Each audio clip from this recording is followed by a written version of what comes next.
पार्वती जी ने कहा देखो देखो देखो ऐसी भी सती हो गई है। कहा हाँ मैया आपसे बड़ी सती हो गई। अब जैसे ही पार्वती जी ने सुना, महाराज पार्वती जी तो बिल्कुल बताया ना, नारी न मोहे नारी के रूपा। महाराज जैसे ही सुना तो पार्वती जी को तो मिर्ची जैसे लगी।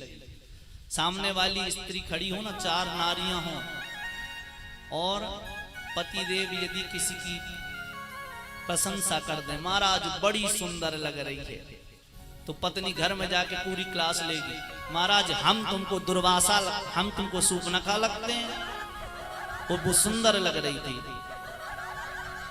तो ऐसे ही पार्वती जी के मन में भाव आया। उस समय भोले बाबा थे नहीं, तो महाराज यहाँ वहां घूमने लगी। नारद जी ने कहा महाराज हो गया काम, आगे चलो। आगे चलते हुए ब्रह्मलोक में पहुंचे। सरस्वती जी से कहा मैया मैया मैया गजब हो गया। क्या क्या हो गया?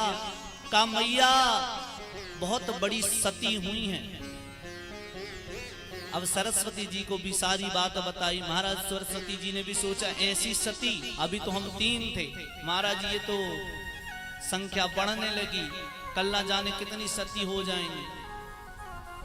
अब भगवान नारद जी ने देखा, कहा महाराज हमारा काम हो गया।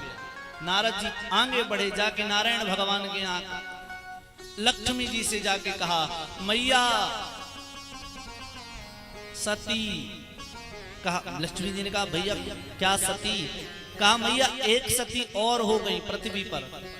अब तीनों देवियां एकत्रित हुई और तीनों देवियों को लगा कि महाराज ऐसी सती की परीक्षा लेनी चाहिए।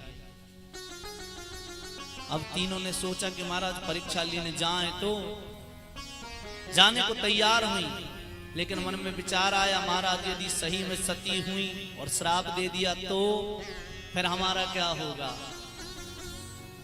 ध्यान देना मैया जी, जब कोई काम नहीं बनता तो मैया क्या करती हैं, जहां खतरा दिखे करते क्या हैं, जहां खतरा हो ना वहां पति को आगे कर देते हैं, महाराज तुम झेलो, बाद में हम आ जाएंगे सुख में बढ़िया झूला डाल के हम झूलेंगे, लेकिन महाराज मेहनत करके तुम लाओ।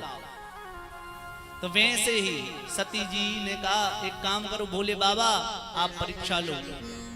लक्ष्मी जी ने कहा नारायण भगवान आप हमसे बिल्कुल प्रेम नहीं करते हो।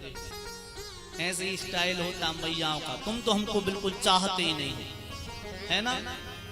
और महाराज पति की हालत खराब, यदि नहीं करता है तो महाराज फिर तो सुनना।